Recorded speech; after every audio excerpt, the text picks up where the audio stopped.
नमस्कार मित्रांनो, मराठी माणूस प्रदीप. परवा स्वारगेटच्या बसमध्ये जो काय बलात्कार घडला आणि तो बलात्कार घडल्यानंतर ती सगळी आपण घटना पाहिली. ती बलात्कार घडल्यानंतर तो पोरगा जो काय दत्ता गाडे आहे, तो दत्ता गाडे काहीतरी 1-2 दिवस पोलिसांच्या ताब्यात घावत नव्हता. पोलिसांनी अगदी 90-100 पोलीस त्या सगळ्या शेतातनं उसाच्या इकडून तिकडून सगळे त्याला शोधतायत. मग ते सगळे अशी घटना घडली. मग तो कुठल्या नातेवाईकाकडे गेला पाणी प्यायला, भुकेलेला होता. मग त्या सगळ्या गोष्टीतून त्याला पकडलं रात्रीचा 1-2 वाजता काहीतरी. आता तो पकडल्यानंतर जे काही खुलासे समोर आले, ती गोष्ट किंवा ती घटना अत्यंत मनाला सुन्न करणारी आहे. आता ती खरी आहे खोटी आहे या सगळ्या विषयावर आपण बोलूच, पण ज्या पुण्याच्या ठिकाणी स्वारगेटसारख्या एका बस स्टेशनवरती मी तुम्हाला सांगितलं की ते स्वारगेट असं तिथं ती सगळी जागा आहे ना की 24 तास तिथं माणसं असतात. हो, मी स्वतः वैयक्तिक कित्येकदा त्या स्वारगेटच्या याच्यावरती गेलो आहे. मला माहिती आहे ते सगळं तिथली जागा कशी आहे काय आहे ती. पण तिथं घटना अशी घडली, ती मुलगी बिचारी 5 वाजता काय ती उभी होती, तो पोरगा आला. आता एक गोष्ट तुम्हाला सांगतो या सगळ्या विषयावरती. आपण जर या सगळ्या गोष्टी करतोय त्याच्यामुळे याच्यात लगेच कुठलं तथ्य लावू नका. पण मला ज्या काही गोष्टी पटल्या किंवा पटत नाहीत किंवा मला ज्या काही गोष्टी सुचत आहेत किंवा मला सांगाव्याशा वाटत आहेत त्या मला महत्त्वाच्या वाटत आहेत की नक्की ह्या गोष्टी आहेत का, नक्की हा बलात्कार आहे की नाही, की दत्ता गाडे तो निर्दोषी आहे की दोषी आहे, काय नक्की ह्या सगळ्या गोष्टी आपल्याला समजत आहेत त्याविषयी आपण थोडंसं बोलूया. तर 5 वाजता तिला भेटल्यानंतर तिला सांगतोय की तुझी गावची बस तिथे आहे, त्या बसमध्ये जाऊन तू चढ. ती मुलगीही त्याच्यावरती विश्वास ठेवून तिथपर्यंत जाते. आता ती गेल्यानंतर तिच्या त्या पोलिसांच्या चार्जशीटमध्ये आणि त्या सगळ्या गोष्टीमध्ये पोलिसांनी सांगितलं की ती गेल्यानंतर त्यानं दार लावल्यानंतर ती आत चढल्यानंतर तिनं त्याला सांगितलं की आता बसमध्ये तर दादा कोणच नाही, तुम्हाला इथं घेऊन आलाच त्या बसमध्ये. असं झाल्यानंतर त्यानं तिच्यावरती अत्याचार केले. त्यानं जे काय करायचं त्या सगळ्या गोष्टी केल्या आणि त्यातून तो जेव्हा असं सांगण्यात येतं की तो जेव्हा खाली उतरला त्या इसमाच्या मागून ती मुलगी उतरली असं सांगण्यात येत आहे. आता बघा, एक साधं गोष्ट तुम्हाला सांगतो. एखादा बलात्कारी पीडिता किंवा एखादा व्यक्ती जेव्हा अशा गोष्टी करतो तेव्हा तो जास्तीत जास्त अशा एका विषयापर्यंत पोहोचतो की ही पुढची पोरगी संपवूनच टाकली पाहिजे, म्हणजे भीतीतून. असं सहसा आपल्याला घडताना घावतं, पण यावेळेला तसं झालं नाही. तो तिथनं उतरला, त्याच्या मागून ती पोरगी उतरली. तिनं आरडाओरड काही केलं नाही, ती रडत होती. तिनं आरडाओरड काही केली नाही. तिथून ती एका दुसऱ्या तिच्या गावाला जायच्या जी बस जात होती त्याच्यामध्ये बसली. तिथनं तिनं मित्राला फोन लावल्यानंतर ती पुन्हा एकदा पुढे गेली. तिथं काहीतरी उतरली. त्या मित्रानं सांगितलं की जा तू त्या पोलीस स्टेशनमध्ये केस कर. आता या सगळ्या गोष्टी घडत असताना हे जे वकील आहेत, या ज्या आरोपीच्या बाजूने लढणारे वकील आहेत, ते सांगतात की मग त्या मुलीनं आरडाओरड का केलं नाही, ती मुलगी ओरडली का नाही. आता याच्यामध्ये असंही तथ्य असू शकतं ना की एखादी घाबरलेली मुलगी, तिला काय करावं काय नाही करावं हे त्या क्षणाला नाही समजत. ओरडायचं म्हणजे काय बोंबलच सुटता का तिथं? हा प्रश्न तसा तर दोन्ही बाजू योग्य आहेत. तिनं ओरडलं पाहिजे होतं, आरडाओरड केला पाहिजे होता, तो सापडेल या अर्थानं तिनं सगळ्या गोष्टी करायला पाहिजे होत्या. पण ती बंद बसमध्ये तिचा आवाज काय बाहेर येतोय हा एक मुद्दा झाला. तिथून उतरून तिनं पोलीस स्टेशनला गेली, दुसरा मुद्दा झाला. त्यानंतर तो जो कोणी पोरगा आहे तो तिथं 2 तास सांगितलं जाते की तिथं थांबला होता. याचा अर्थ त्याला भीती नव्हती, याचा अर्थ त्याला पळून जायचं काय मनात होती की नाही मला समजत नाही. त्यानंतर तो पळून गेला नाही असं नाही. पण या सगळ्या घटनेच्या दरम्यान जेव्हा या दत्ता गाडेचे हे वकील सांगतायत की त्या पोरानं तिच्यासोबत असं, तो सांगतोय तो पोरगा की आमचं पहिल्यापासून काय रिलेशन होतं ना आमच्यामध्ये जे काही झाले ते आमच्या संमतीनं झाले. आता याच्यामध्ये दुसरे अजून एक असे प्रश्न उपस्थित राहतात की ती मुलगी, तिला एवढं तर माहिती आहे ना की बाबा ह्या बसमध्ये कोणी दिसत नाही. तो सांगते की हा म्हणा माणसं झोपलेत म्हणून त्या बसमध्ये कोणी नाही. असं नाही, बस जेव्हा थांबते तेव्हा त्या बसमध्ये लाईट चालू असतात. तुम्ही कधीही गेला असाल, तुम्हाला अनेकांना अनुभव असेल. मग ती तरुणी तिथपर्यंत गेली, ती चढली, त्यानंतर ती शांतपणे बाहेर आली. नंतर तिनं मित्राला फोन करून या सगळ्या गोष्टी केल्या. असे देखील प्रश्न अनेक ठिकाणाहून उपस्थित करण्यात येतात. त्याच्यानंतर त्या पोराने तिच्याशी 7,000चा व्यवहार केला आहे असं त्यांचे वकील देखील सांगतात. म्हणजे पैशाची लेनदेन काय झाली त्यांच्यामध्ये. ती स्वतःच्या संमतीनं या सगळ्या गोष्टी करायलापर्यंत गेले. आता ह्याच्यात नक्की खरं काय खोटं काय हा प्रश्न पुढचा राहिला. पण एक गोष्ट मला देखील सूचनाशी झाली आहे की जर उद्या कदाचित अशा गोष्टी घडल्यानंतर लोकांचा विश्वास राहील का मुलींवरती किंवा या सगळ्या प्रकरणांवरती. अनेक जण म्हणतात की असं काहीच नाही आहे, या दोघांचं काय लफडं असेल म्हणून त्या सगळ्या गोष्टी झाल्या. आणि जेव्हा या सगळ्या गोष्टी तिला नकोशा होत्या किंवा त्याला अडकवायचं होतं म्हणून तिने आरडाओरड केली असाही म्हणणारा एक घटक आपल्या समाजामध्ये आहे. अनेक जण असंही सांगतात की याने अन्य अत्याचारच केलेत. आता हा पोरगा याच्यावरती 5 ते 6 महिलांच्या विरोधात जे काही अश्लील कृत्य करण्याच्या केसेस आहेत. याचा अर्थ हा पोरगा नराधम असू शकतो. काय ना, शेवटी स्त्री ही साधी भोळी असते हो. तिला काय बाबा चल बसमध्ये एखाद्या दादा मामा करता विश्वास ठेवतात. काही जण ठेवावा लागतो, बाबा चल आपल्याला पण जायचं आहे गावाला, पटकन हा सांगतोय माणूस इथं बस आहे तर चला जाऊन बसूया. अशा हेतूने तीही गेली असेल, तीही त्यात काही चुकीची नाही आहे. आता ती ओरडली नाही याचा अर्थ ती या सगळ्या गोष्टीमध्ये मला असं वाटतं की दोषी आहे असं होत नाही. स्त्रीला तिची इज्जत असते. तिला माहिती आहे मी इथं ओरडलो, काय झालं, इथं CCTV आहेत, इथं कोणी कॅमेरा फोन काढून काही माझ्या चेहऱ्याची सगळ्या गोष्टी होतील, असं होतं, अशी भीती असते. तिचं आयुष्य तिला वाटोळं होऊन जातं. त्याच्यानंतर त्या घटना घडून जातात, तर पुढे समाजामध्ये तिला तोंड द्यावं लागतं. त्या अर्थाने ती बोललीही नसेल.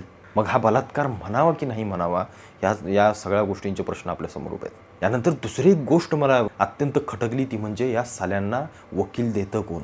या लोकांना वकील का मिळतात? प्रश्न असा नाही की मिळू नयेत, पण हे जे 1-2 दिवस मी ह्या वकिलांच्या ज्या बाजू ऐकतो ना माईकवर, असे तिच्या मनात छात्या ठोकून बोलतायत ही लोक, जसं काय तिच्या आईला माझा हा आरोपी जो आहे, जो ज्याला तुम्ही पकडला आरोपी म्हणून, तो निर्दोषच आहे, तुम्ही असं कसंच त्याच्यावरती आरोप करता, असाच ते एकदम टोनमध्ये ते बोलते ते वकील. त्याला कुठनं आणलंय की काय. आता तिसरी गोष्ट याच्यामध्ये अशी सापडते, ती म्हणजे हा जो व्यक्ती आहे तो कुठला शरद पवार गटाच्या आमदाराच्या बॅनरवरती त्याचा फोटो दिसला. आता असा एक वर्ग आहे जो वर्ग सांगतोय की हे विरोधकांनी जाणून बुजून यांच्या विरोधात केले, सत्ताधाऱ्यांच्या. आता विरोधकातलाच हा पोरगा आहे, शरद पवार गटाच्या त्या आमदारांच्या त्या बॅनरवरती त्याचा फोटो दिसलाय, याचा अर्थ ते काय असं काही कुठली गोष्ट करणार नाहीत आणि देवेंद्र फडणवीस त्या पोराला वाचवण्याचं ही सगळी वाचवण्याचं बघतायत, असं तरी मला कुठल्या केसमध्ये दिसलेलं नाही आहे. बॅनरवरती फोटो असणं, एखाद्याला वाचवणं, या सगळ्या गोष्टी राजकारणा हातात धरत नाहीत हे राजकीय लोक. त्यांना काही फरक नाही, तो काय तिच्या आयला काय मोठा काय मुख्यमंत्री आहे काय येणाऱ्या काळातला. त्यामुळे सत्ताधारी या अशा वाचवणं या सगळ्या गोष्टी, हा जो काही सूर कोणी काढतंय ना त्यांनी काढूही नये. पण ही घटना एक महत्त्वाची घटना आहे. त्याच्यातून शिकायचं काय तर अनोळखी व्यक्तींवरती विश्वास ठेवूच नका ठेवू. कोणी कितीही असोत, चला आजकाल कोणावर भरोसा नाही आहे. आणि रात्रीच्या वेळेला तर निश्चित नकोच. चला कोण काय करेल आणि काय नाही करेल ना याचा नेम नाही, खरंच नाही. दुसरी गोष्ट म्हणजे हे जे काही उफाळतं ना या पोरांच्या आजकालच्या अंगामध्ये, त्याचं सगळ्यात महत्त्वाचं कारण म्हणजे सोशल मीडियावरची न्यूडिटी. जे काही दिसतंय, जे काही आपण पाहतोय, त्यातून निर्माण होणारं जे काही ती जी गोष्ट आहे आणि ती जी समोरची स्त्री बघितल्यानंतर तिला धरायचीच, तिला हेच करायची, तिच्याकडे तसंच बघायचं, हे जे काही 90% तरुण आणि पुरुषांच्या मनामध्ये आजकाल या सोशल मीडियामुळे जे काही फोपावतंय, त्यातून या सगळ्या घटना घडतायत असं म्हणायला काही हरकत नाही आहे. कारण ही घटना एवढी दिसते तशी साधी नाही आहे. एखाद्या पब्लिक प्लेसमध्ये, स्वारगेटसारख्या एखाद्या धावत्या गाड्यांमध्ये आणि सगळी गजबजलेलं ते सगळं ठिकाण, आणि त्याच्यामध्ये असं कृत्य होणं, एवढी डेअरिंग करणं, याचा अर्थ तो किती तहानलेला होता या सगळ्या गोष्टीला, हेच दिसून येतं. आणि तो गेला दीड एक महिना त्या बस स्टँडवरती हेच करत होता, असं देखील काही चार्जशीटमधून आणि त्या पोलिसांच्या माहितीतून आणि त्या CCTVच्या याच्यातून समोर आलं आहे. ही घटना अत्यंत राग देणारी आहे की आमचे तरुण, आमची लोकं किंवा आमची सुरक्षा यंत्रणा, आमचा समाज, आमचे राजकारणी, आम्ही सगळी पोरं बिरं सगळ्यांवरती प्रश्नचिन्ह उभं राहतं की आम्ही नक्की काय करतो, याचा विचार आम्हाला एकदा व्यवस्थित शांतपणे करायला हवा. आम्ही कोणावर विश्वास ठेवतोय, आम्ही काय करतोय, पैशासाठी कोण काय करतंय, कोण आम्हाला फसवतंय, आमची यंत्रणा आमच्यासाठी किती धावून येते, आमची लोकं आमच्यासाठी किती धावून येत आहेत, आमचा समाज आम्हाला नंतर कुठल्या दृष्टिकोनातून पाहतोय, या सगळ्या गोष्टी अवलंबून असतात याच्यावरती. ही काही कुठली तरी एक गोष्ट नाही आहे की आम्ही काही करत सुटलो आणि मग या सगळ्या गोष्टी घडतात, मग त्याच्यानंतर मग सगळं आम्ही जागं होतो, असं नाही. याला धागेदोरे असतात प्रत्येक गोष्टीचे, ते शोधावे लागतील. मी 4-5 व्हिडिओमधून तेच सांगतोय की या घटना वारंवार होतच राहणार आहेत. पण कुठे ना कुठेतरी यांच्यावरती जे संशय येतात ना जेव्हा अशा केसेसमध्ये, अशा घटनांमध्ये, ते दुःखद आहेत. आता कालची स्वारगेटमधली घडलेल्या घटनेवरती 50% अशी लोकं आहेत की जी म्हणतात की ती मुलगी चुकीची आहे, 50% अशी म्हणतात की तो इसम चुकीचा आहे. अशा केसेसमध्ये आपण काहीच करू शकत नाही. अशा केसेसमध्ये आपण काय करणार? जर दोषी असलेला माणूस जर त्याची योग्य बाजू कशी आहे हे मांडू लागला, तर मग मात्र न्यायव्यवस्थेला देखील मला असं वाटतं विचार करण्यासारखी गरज आहे आणि विचार करावा लागेल. कारण ते बुचकाळ्यात पडतील ना. ज्याला आरोपी म्हणतोय त्याच्या तर काही बाजू आम्हाला पटतायत, असं होतंय ना. या स्वारगेटच्या केसमध्ये हेच आहे. ते वकील सांगतायत त्यातल्या अर्ध्या बाजू पटतायत लोकांना देखील, पण अर्ध्या बाजू नाही पटत. पण या घटनेवरती योग्य तो अभ्यास करून, योग्य त्या सगळ्या गोष्टी करून, हा जर दत्ता गाडे जर दोषी असेल ना, त्याला गाडून टाकल्याशिवाय शांत बसायचं नाही. त्या मुलीचाही जबाब घ्या. जे काही घटना घडल्या त्या सगळ्या गोष्टीचा मला असं वाटतं पाठपुरावा करा. आणि स्वारगेटसारख्या बस स्टेशनवरती CCTV किती CCTV आहेत? गजबजलेली ठिकाणावरती CCTV. या महाराष्ट्रातल्या जिकडेही यंत्रणा सगळ्या CCTV लावतात, साले याच्यातल्या अर्धे बंद पडलेले असतात. ही नुसती खोकी लावलेली असतात त्या याच्यावरती, त्याचा काही उपयोग नाही. म्हणजे याचा अर्थ सुरक्षा याकडे देखील प्रशासनाचं लक्ष नाही, अजिबात नाही. माझ्या मते या सगळ्या प्रकरणाचा जेव्हा मी वैयक्तिक स्वतः अभ्यास केला तेव्हा मला हा दत्ता गाडे दोषी वाटतोय असं म्हणायला खरंच काही हरकत नाही आहे. कारण तू जर दोषी नाहीस किंवा तू जर या सगळ्या प्रकरणात तू सांगतोयस की आमची संमतीनं सगळ्या गोष्टी झाल्यात, तर त्या सगळ्या गोष्टीला पुरावे काही नाही आहेत. आणि पुरावे असले तरी ते मानू नयेत. कारण हा शेवटी हा एक गुन्हाच आहे. तुझ्या ओळखीची असो नाही तर तुझ्या अनोळखीतली असो, तू तिच्या अत्याचार जबरदस्ती केलेस याचा अर्थ तू दोषीच आहेस हे म्हणायला काहीही हरकत नाही. आणि पोलिसांनी याच्यावरती मला असं वाटतं कठोर कारवाया केल्याच पाहिजेत. ते वकील बिकील बाजू घेतात द्या सोडून. संमतीनं होणं आणि बळजबरी करणं, उद्या एखाद्या नवऱ्याने एखाद्या बायकोवर जरी बळजबरी केली तरी तो एक बलात्कारच आहे. तिच्या इच्छेविरुद्ध तिच्या मनाविरुद्ध या सगळ्या गोष्टी होतात तेव्हा त्याला एक दोषपात्र, त्याला आरोपी किंवा तो जो गुन्हा आहे तो गुन्हा अत्यंत अक्षम्य आहे असंच मानायला हवं.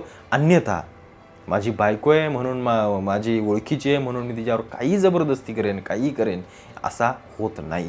आणि ही जर घटना जर त्या मुलीच्या विरोधात लागली तर याचा अर्थ मात्र असाच काढावा लागेल. त्यामुळं माझ्या नजरेत तरी हा हरामखोर, माझ्या नजरेत तरी तो निर्दोष नाही, तो दोषीच आहे. त्याला तात्काळ फाशी व्हावी या मताचा मी आहे. आणि अशा घटना घडू नयेत यासाठी मुलींनी देखील सजग राहावं. आपण काय करतोय, आपण काय पाहतोय, आपण नक्की काय वावरतोय, सोशल मीडियातून काय घेतोय, आपली वागणूक कशी आहे, आपण आपल्या आयुष्यातली काय शिस्त आपण आपल्याला लावून घेतली आहे, या सगळ्या गोष्टीकडं प्रत्येकानं स्वतःच्या मनामध्ये झाकून झोकून पाहणं अत्यंत महत्त्वाचं आहे. त्याशिवाय या घटना थांबणार नाहीत. आणि पालकांनी देखील त्या सगळ्या गोष्टींकडे कटाक्षानं लक्ष द्यावं. प्रशासनानं, राजकीय यंत्रणेनं या सगळ्यांनी या गोष्टीकडे खरोखर गांभीर्यानं पाहावं एवढंच मला वाटतं.